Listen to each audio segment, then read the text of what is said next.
Hi. Hola. It's Monday, Monday Market 50-minute show that takes about 30 minutes or so hang on to your hats wherever you're going to put them. Rob Morales, RCO Network, here with my co-host, as always, Miss Ashley Miller. Hello, everyone. We're here every week talking about the Phoenix housing market, talking about the exciting things that are coming your way here in the Phoenix area, Chandler, Gilbert, Scottsdale, Buckeye, Morristown. The greatest things about Morristown are here on Mondays. Always here on Mondays. Isn't it, Ashley? Aren't you the greatest thing out of Morristown? I'm not from Morristown. But you love Morristown. I do. Well, but now I'm like kind of changing my trajectory of where I want to like look for land because you got to buy dirt. You got to buy some dirt. If you can't buy a house, you got to buy some dirt. And that's interesting that you bring up the whole dirt part because you brought up something kind of interesting today. The mini house. We're not getting into that today, but why not? We can talk about it. I mean, we got 30 minutes, so I mean, you know, the people that want to hear exactly what's on your mind, the thing you're excited about. We can talk more in detail later, but so I'm putting those up. Hold on.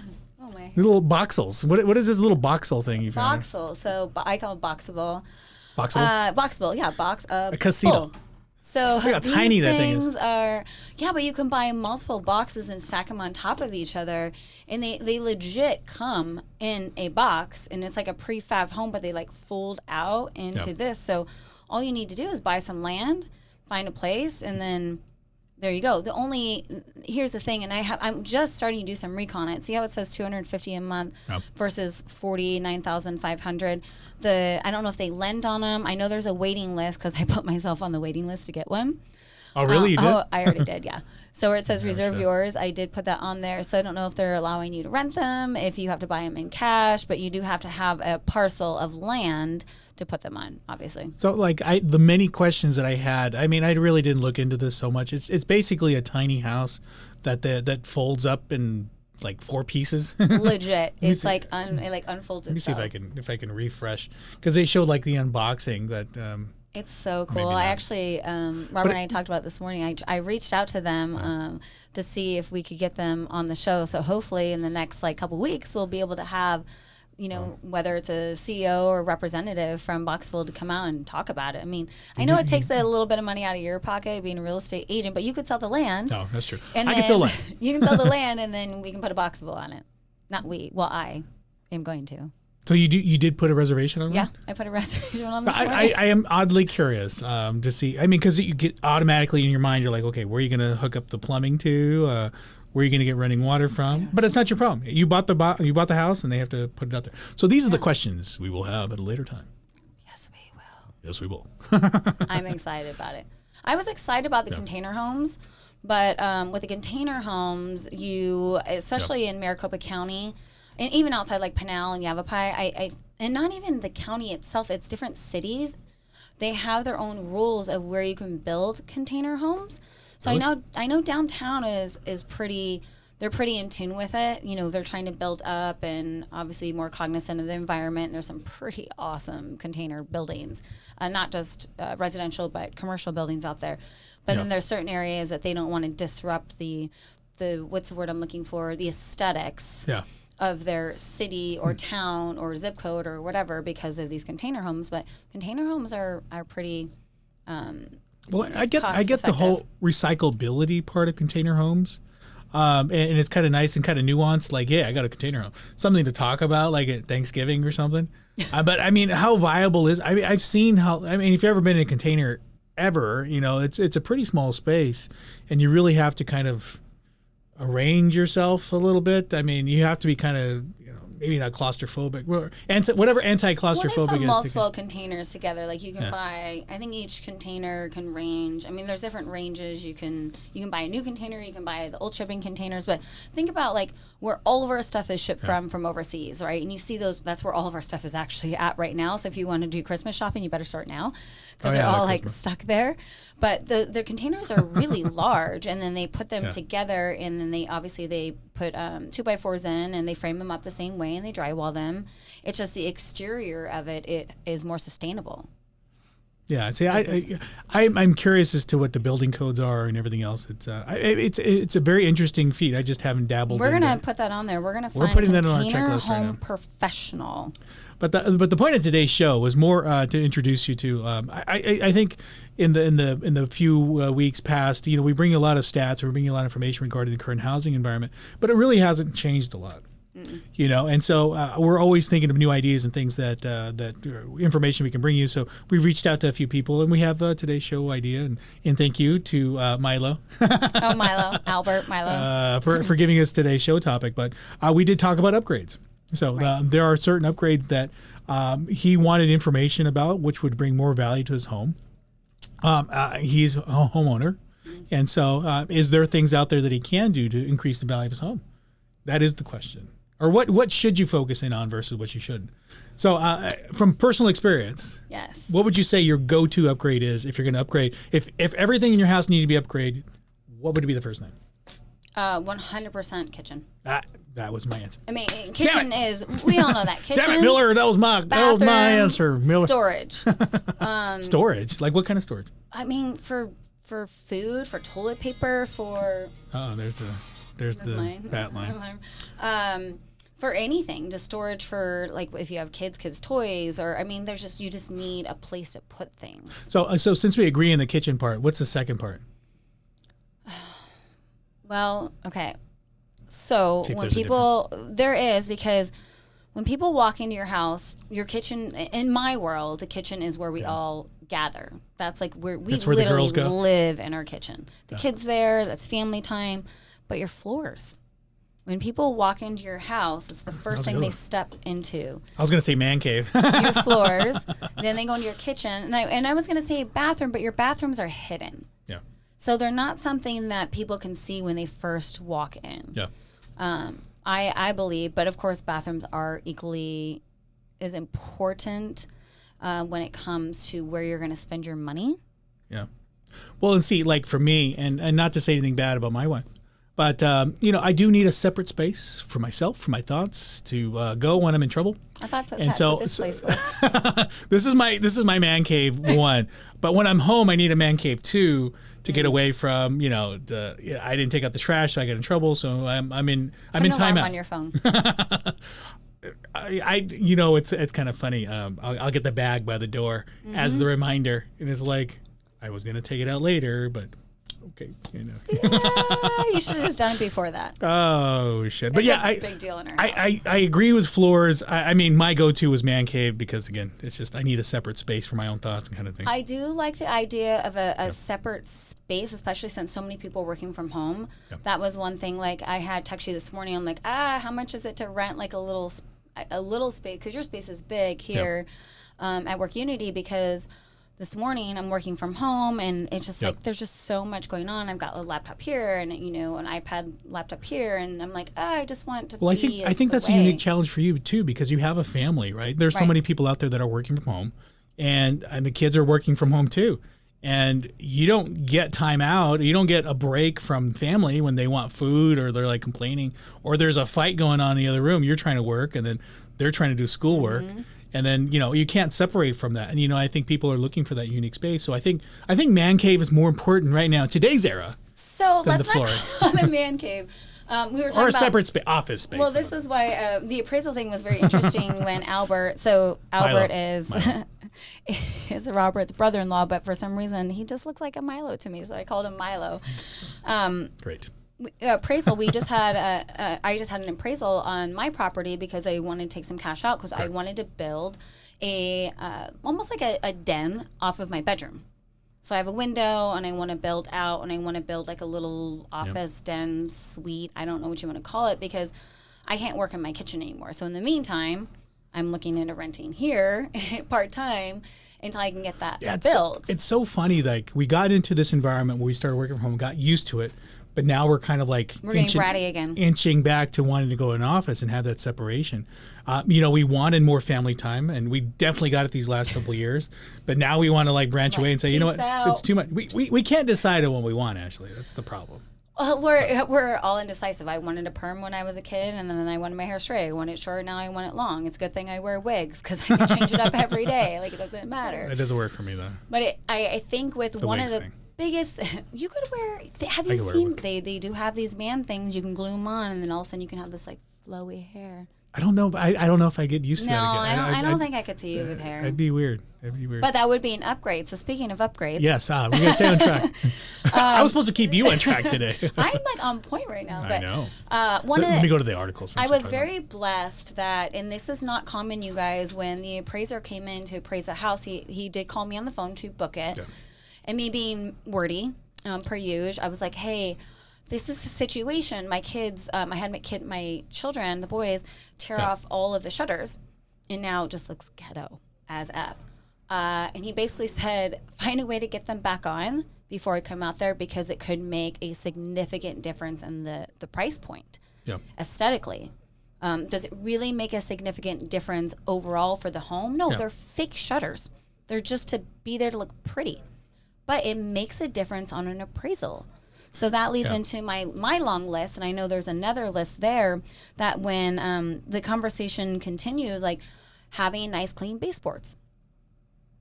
So you're talking more about cleaning. Yeah, about cleaning, organizing, getting rid of furniture that looks like it takes up space, because a 1,600 square foot house can look really big when you have minimal furniture, but can look really, really small when you have a lot of clutter. So it was like decluttering, cleaning. Your house could look like it needs a paint job just because you have, like me, a bunch of kids running around with their hands on the wall, but the house just got painted. And not to disagree with you, but when I think of an appraiser, I think this like book nerd in there doesn't really care about the cleanliness of something, but the quality or the texture within whatever upgrades that you do have. But I will beg to differ, because one of the articles we read, I read was... you read a lot. I do. So when somebody looks at a wall and it's very dirty, right? And like, that wall needs to be repainted. Yeah. No, maybe it just needs a freaking magic eraser. But in the appraiser's mind, they might think if the walls and the baseboards are dirty, that the whole house needs to be maybe repainted, when all it really needs is some kids to get down on their hands and knees and scrub the baseboards and walls, and now it looks like the house was completely repainted. Just like those shutters. Yeah.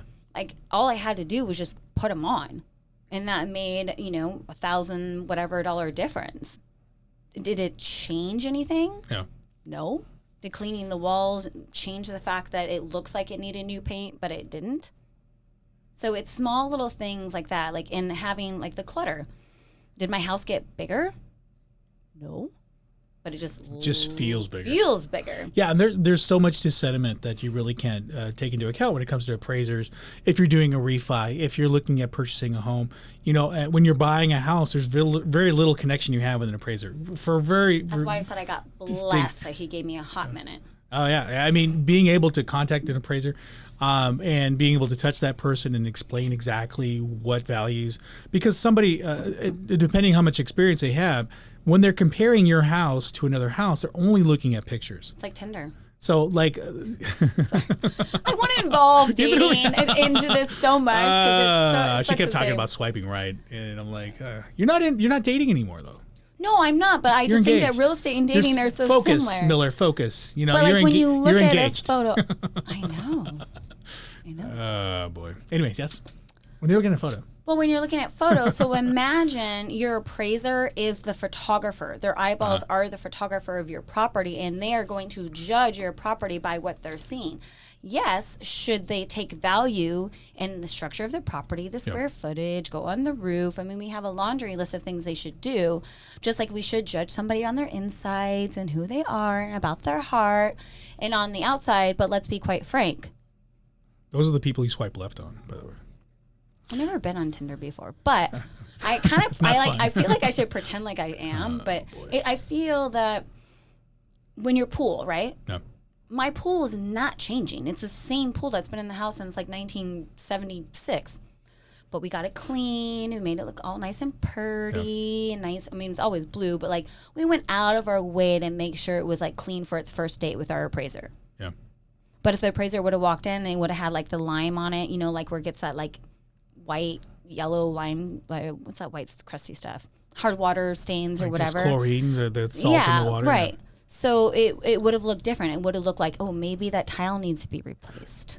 So like that's a good learning lesson. So I want to bring up the fact that if you are a homeowner and you're considering, resale, hell, if there's just a house in your market or in your subdivision that's for sale and the listing agent takes photos with their cell phone camera, I'd be insistent, call that agent, cuss them out and say, you know what, put some professional photos in there. Yeah. Because the moment you go on sale, the appraiser's going to be comparing that house to yours. That's a big deal too. And that could swing either way. I mean, if you have a lot of good upgrades, then an agent putting poor ass photos in there will upgrade your house more. But think of it the other way too. If they don't take good photos and your house needs upgrades, the value potentially could be less if they don't take good professional photos. So I'm glad you brought that up because I want you guys to all know, and I don't know if I actually don't even know if we brought this up before. Maybe. So in Maricopa County, and I know some people aren't from Arizona and they're not from this, but in Maricopa County where we are, you have access to the Maricopa County Assessor site. Just go into Google, type in Maricopa County Assessor site, and you can type in any address you want, and it's going to show you all the information, when it last sold, who it's sold to, who's on title. Like, it's kind of creepy, but we are in Arizona. It's all public information. Yeah. And then you can kind of get a trajectory of people in your neighborhood and what they sold for and how long it's been there. Yep. And then you can be a weird stalker and like go peek over their backyard and look in there, but don't do that. Well, I guess peeking is not the same as trespassing. So anyway, but I love what Robert said is when appraisers are going on, you actually have a sheet right here and they're putting janky photos on, and the appraiser's going online on the MLS or wherever, Zillow or renters.com, and they're seeing these crap photos and they're comparing them. You always want to make sure your house is on point. You look better than the next house. If the next house is better than yours and you're aware of it, do your best to be comparable as far as like what you see online. I guess my point is do your research and your recon and know that you have access to a lot more than what you think. Yeah, photos have a lot of weight in this market. Photos have a lot of weight with the appraiser.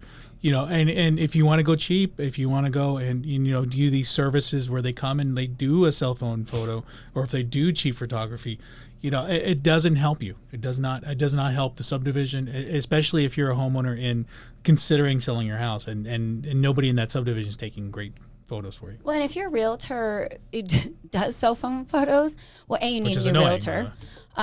B, you can go to Lister. There's so many different sites that your agent should have access to. If they I do actually photos off site. I don't have to list your house, but I can do the photos too. Right. Well, but you're a professional photographer as well. You're like a jack of all trades. Hello. So we'll just put you on a pedestal up here, but not all realtors are.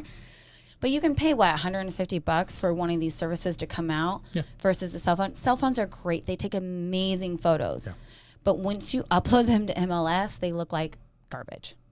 Yeah, most of the photos that I take, it's called camera bracketing. So it takes several different exposures, brings them all together, and it brings a certain quality there.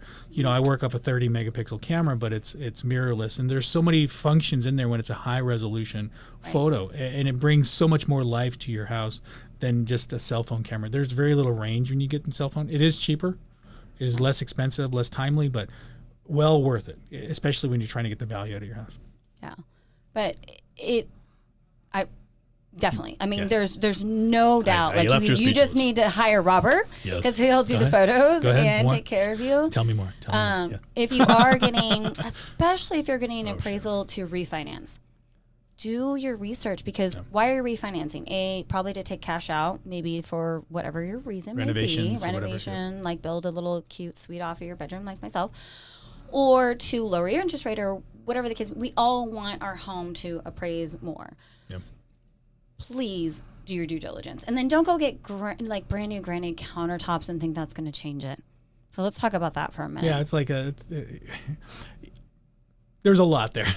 So there's a list of upgrades that we found that we can talk about real quick. List of upgrades, and I'll get your opinion on most of these. I think we talked about the top one, which is on convert to home or build a home office. I think that is ultimately key right now.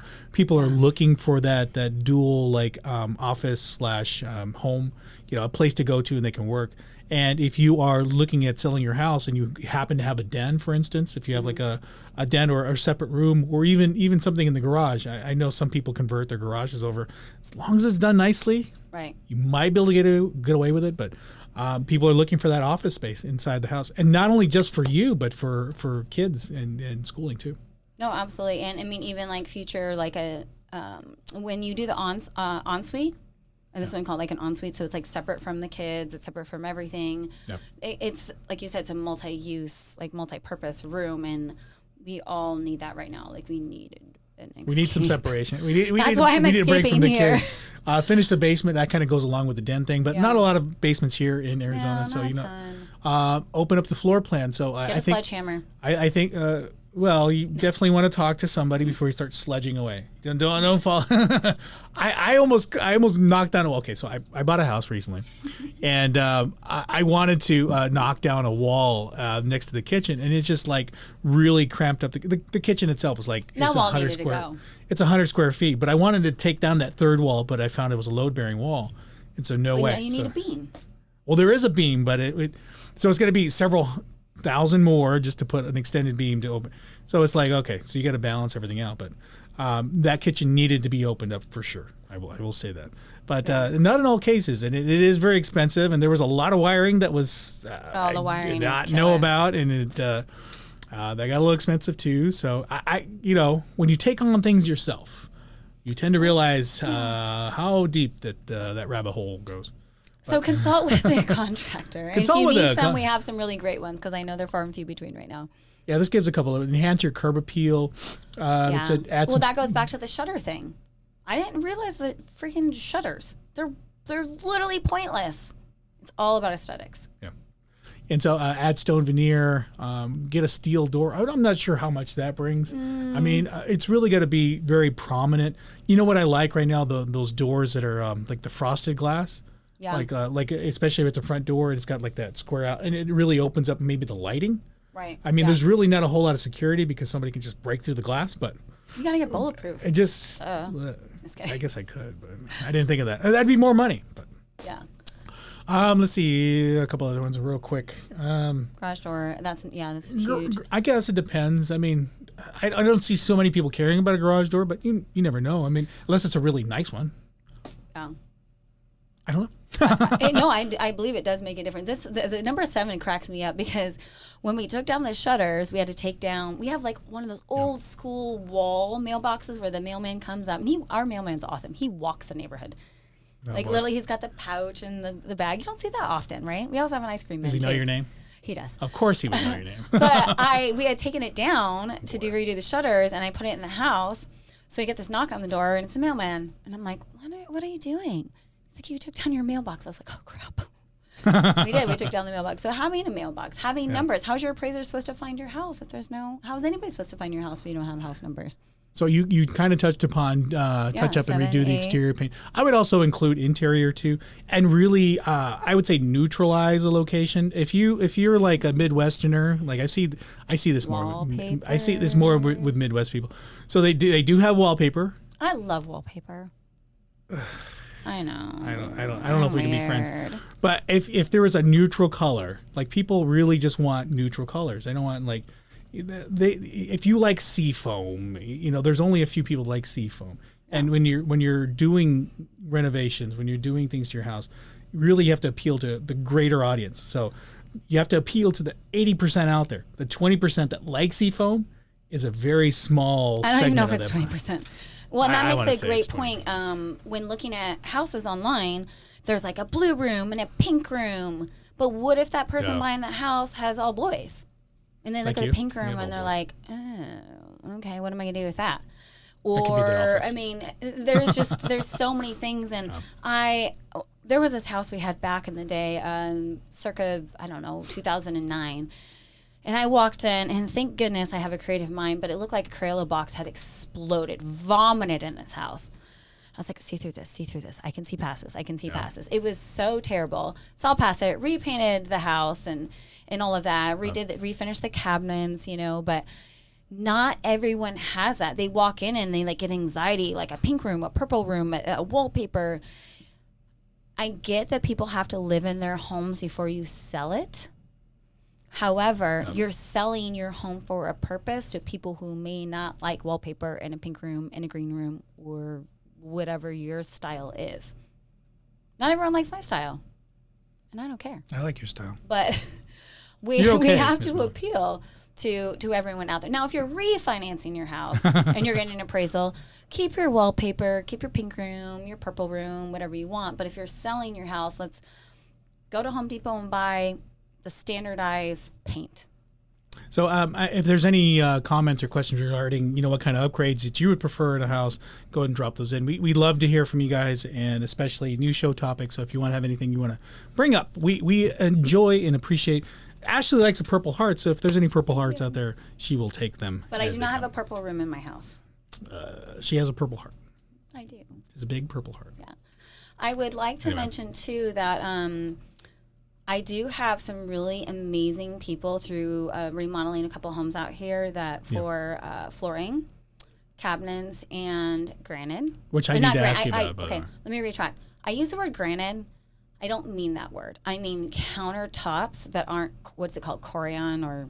There's Corian, which is the hard plastic. Yeah, no. And there's quartz, which is compressed. So quartz, they have a ton, but not. There's Corian. marble. I mean, do you... Marble, but we don't need marble. Nobody needs marble. I like marble. Yeah, but I mean, like Spanish marble. You're not going to get your money back unless you plan on staying in this house for a long time. If you're remodeling your kitchen to sell, then you're not putting marble countertops in. But you also don't put in plastic Corian. It's like the 1970s. It's a fair alternative to like linoleum. Yeah, don't do that. But you can't put linoleum floors in a sense, because there's a new flooring out there that's freaking badass. Yeah, it's vinyl. Vinyl. Yeah, it's like the same thing as like the linoleum. It's like putting Lego pieces together. It's so fun. Easy. So easy. And you just cut like anybody can do it. Literally anybody can do it. And I think that's why they charge so much, because it's a little bit. It's becoming just as competitive as like ceramic tile. It really is, which is awkward because you're like, crap. Like, ceramic tile is really awesome, but I will tell you the biggest mistake, and this is going to be, if you guys don't take this to heart, that's fine. I really wanted the look of wood floors in my new house, right? I can't even almost call it new. It's been almost a year. I decided on wood tile. Tile that looks like wood. And everyone's like, oh, okay. And it's got like the grout marks in between. Yes. Oh, no. I have 3 boys. Do you know how much it costs when they drop a frozen water bottle and break it, or drop something and break a little chip out of the wood tile? You can't just peel it up like vinyl. You can't just take it out like that. You actually have to have somebody come in, chisel it out, put a new piece in, and re-grout it. And guess what? The grout doesn't look the same because the grout's worn. Well, that's just your fault for having boys. It's such my fault. But it's so take things like that into consideration too. I paid a little bit more money because I wanted this beautiful look that is still beautiful, but I freaking regret it. I regret paying that extra $1 per square foot because I didn't think through that the kids were going to jack it up. And now it has to be jacked up to put a new piece in. Oh, so I like the vinyl floor. I think, and if anybody discredits vinyl flooring, they've never had 3 boys. Oh boy. So anyway, we're near the end of the show. We're actually towards the end, but I did want to show something. And one thing I want everybody to take into account, it doesn't matter how much you spend on a kitchen, pool, whatever. It's really the cost basis for those items that really matters in an appraisal, that matters in resale. So like you can spend, I made this mistake in my second house. I spent nearly $75,000 in my backyard. It was a nice backyard. The pool was like self-cleaning. It was autofill. It had a lot of different things that it had a UV light system. So like it killed the bacteria as it like went through there. Had a spa, had an underground bar, bar top, everything there. $75,000. So the resale value on that, the cost basis for that was between 25 to 30,000. So Wow. I lost all that money because, at the time it was But it was personal good to me. for you. But, things happen, life happens, divorce, other stuff. And the resale value of that just was completely diminished. And I want to show. Yeah, I like this chart that So I'm going to show a chart real quick. This is something I stole from an appraiser. So the cost basis, like I said, when you convert over, I had a 3-car garage on one of my homes too, and I converted it into just a den. And so like when you do stuff like that, there is a cost basis for that. That house at the time was around $500,000. And when you look at these prices, when I converted my 3-car to a 2-car garage, I took a negative $8,000 hit to that in value. And even though I spent $13,000 to convert that garage, it decreased the value of the home by $8,000. So not only did I spend $13,000, but I decreased the value by $8,000. Can you go below? So that was about $21,000 in decreased value. So I had a 2-car garage and I converted it to none. Did that so I had a 2-car garage, converted it to none. So that increased? No. Think of this as a cost basis for that. So it's basically saying if you're comparing 2 houses together, one in the subdivision, the same size, same everything, but it has no garage, and then it's comparing it to your 2-car garage.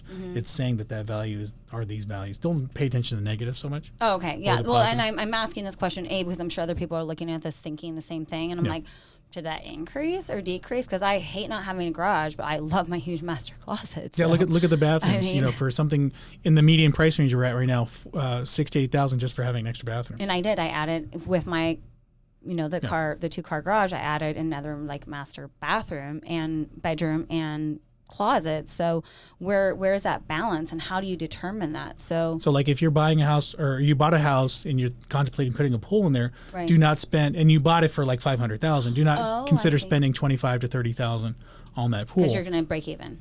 Because yes, you'll break even. Gotcha. Okay, gotcha. So depending, and there's so many things, pool options, ceramic tile, fountains, all this stuff. At the bottom line, it's just a pool. Right. An appraiser just considers a pool. They don't look at the how many gallons you got. They don't really compare 15,000 to 20,000 gallons or any fancy color lighting or anything. They're going to look at the cost basis for the pool. Okay. And that's really important. So and they're not there going to evaluate every single item in your house. They're just going to say pool. Has a pool, no pool. Has anything that they can see. They won't know about your repairs to your roof. Right. They're just going to say, oh, look, it has a tile roof. It does not have a tile roof. They're not going to look at all those things. But that goes back to why you should have a clean pool, because if you don't, it may mean something is wrong with your pool filter. Yes. And that could be something, because I was reading that if there was anything that indicated that something needed to be fixed or repaired, that would go negative. Obviously, the inspection report would indicate that, but a lot of times the appraisers look at that and say, Well, that's the key part of that they look at. So the only thing they can see. So if physically see. If they don't see it, they're not going to pull up the carpet to see if you swept things under the rug. Clean your house. They're going to go to the garage. If they can access your water heater and see the age of it, they can. I mean, that's not to say go block your access to your water heater or go block access to the AC unit, but they can only report back to what they see. Right. Aesthetically. Yeah, aesthetically. And I think that's a lot of what we're talking about with appraisals is aesthetically. It's not your fancy lighting and your music system that creates bubbles underneath the water. Yeah, nobody cares about your surround sound system. You might have spent $10,000 on your surround sound system, which means $0, but does not increase the value of your home. Yeah, we don't have a list of what does increase the value of your home, do we?